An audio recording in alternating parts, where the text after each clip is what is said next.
Hello，大家好，我是小 S， 欢迎来到 S 解密频道。2009年1月17日，乌克兰波尔瓦塔市的警官苏斯特开车巡逻市郊时，发现了一辆高级轿车，正好是前一天被盗的。司机开车逃逸，苏斯特飞车的追赶，被盗车很快地驶出了市区。可苏斯特紧咬不放，那盗车贼慌忙起来，竟开车冲向了一条铁路的岔路口，想横穿过去，但车速太快了，车胎被铁轨割得爆胎了，车卡在铁轨上，怎么也开不动了。苏斯特立刻下车，向盗车贼逼近。在节目开始之前，亲爱的朋友们，别忘了点击下面的订阅按钮，同时也别忘了打开小铃铛，这样我在 TV 更新时就会第一时间的通知你。接下来我们开始幽灵火车的故事。那辆车卡在铁轨上，怎么也开不动了。苏斯特立刻下车，向盗车贼逼近。铁路上本来空荡荡的，一列火车也没有，这也是盗车贼想横穿铁轨的原因。但是，一声火车的汽笛声突然响起，离盗车贼不到10米远的铁轨上竟出现了一辆火车，向卡在铁轨上的轿车冲了过来。苏斯特和盗车贼目瞪口呆，这火车是哪里来的？短的只有3节车厢，像是临时拿过来凑数的古董火车。它的样式太古老了，居然是早已淘汰的蒸汽机火车，跟自行车差不多的速度，晃晃悠悠地朝铁轨的高级轿车撞了过来。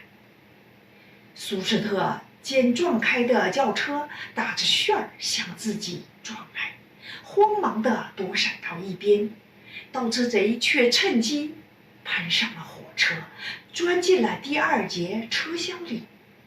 当苏斯特追过去时，盗车贼已经得意洋洋地向他挥手。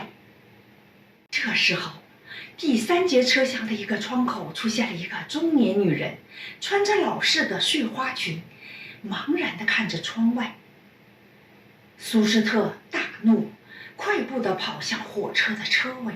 火车的速度并不快，他的手指很快地碰到了车尾的栏杆，只要握住栏杆，腰一用劲，苏斯特就可以登上火车了。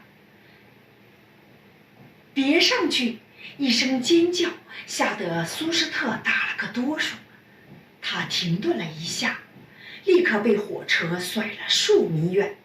一回头，他看到一名铁路工作人员正在不远处招手，神情焦急。再一回头，他更是倒吸了一口凉气。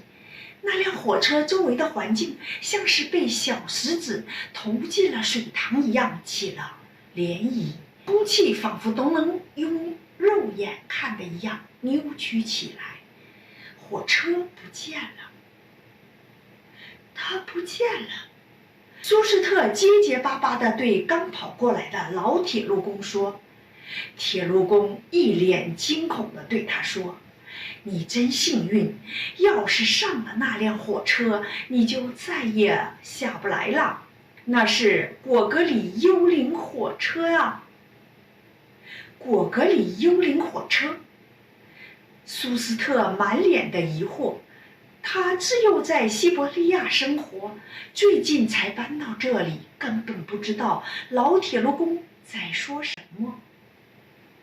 老铁路工叹了口气，这辆幽灵火车太出名了，1933年消失在前面不远的隧道里，之后又神出鬼没。根据老铁路工的指引，这苏斯特找到了当年的幸存者，已经84岁的老人托尼。他是果戈里幽灵火车2位幸存者中至今还尚存人世的。虽然事情过去了70多年，但一提起幽灵火车，他还是很激动。他说这事儿要从俄罗斯著名大作家果戈里说起。著名大作家果戈里逝世于1852年。1931年，他的尸体被迁葬时，发现头骨失踪了。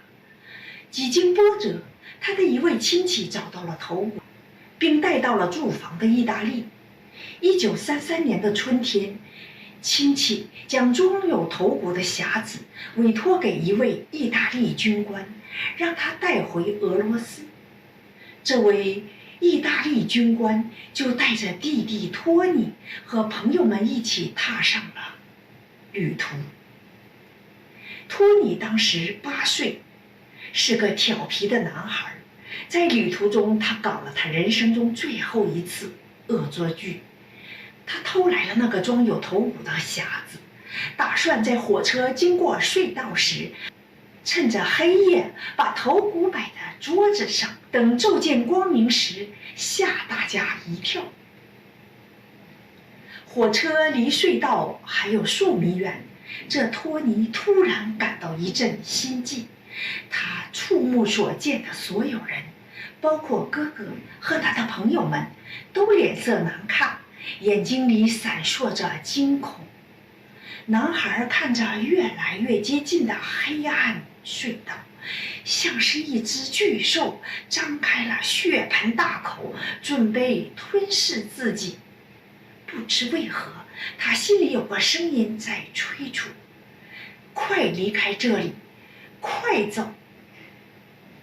于是他溜到了车厢的接口处，趁着火车要进入隧道速度减慢的时候，他哆嗦着跳出了火车。由于衣服厚实，这托尼并没有受伤。他抬起头，火车刚好驶进这隧道口，一团团粘稠的白雾包裹住了火车。几秒后，他清醒过来，四周一片死寂，蒸汽机火车的响声突然没有了。他大着胆子跑到隧道口向内看，突然发现白雾已经散去了，这隧道里空荡荡的，火车不见了。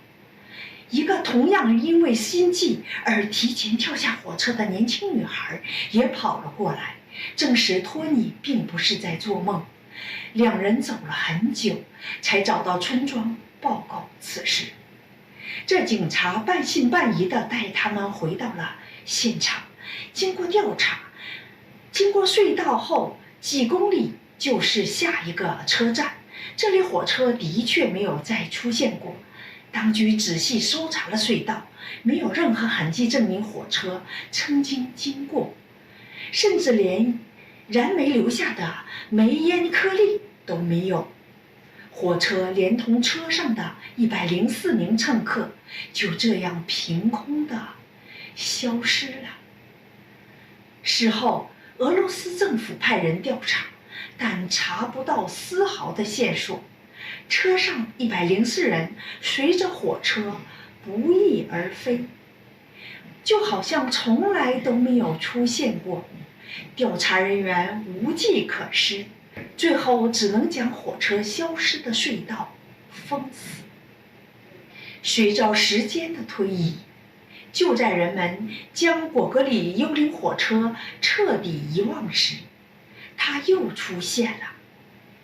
1911年，消失近60年的果戈里幽灵火车神奇地出现在了波尔瓦塔，期间有很多人亲眼目睹。随后，火车再次神秘地消失了。有这样一位乌克兰的科学家，发誓要揭开这幽灵火车之谜。他蹲守在幽灵火车的出现的岔道口，等待火车再度出现。1年后，果戈里幽灵火车在没有任何征兆的时候出现了。整个过程悄无声息，好像它原来就在那里一样，却又和周围的一切格格不入，好像行驶在虚空之中，充满了诡异的气息。那位乌克兰的专家一路狂奔，跳上了最后一节车厢，至此消失不见了。后来幽灵火车又多次的出现，但当初车上的104位旅客和跳上火车的科学家再也没有出现过。世界上还有很多神奇的现象，是人类用科学都无法解释的。小 S 认为，在空间中存在着人类看不到的时空隧道。历史上神秘时钟的人呐、船呐、飞机等，实际上是进入了这个神秘的时空隧道。亲爱的观众朋友们，你们同意我的观点吗？欢迎大家留言讨论。节目的最后，喜欢我频道的朋友们，记得按赞、订阅锦觅频道，也别忘了开启频道的小铃铛。感谢收看，下期见，拜拜。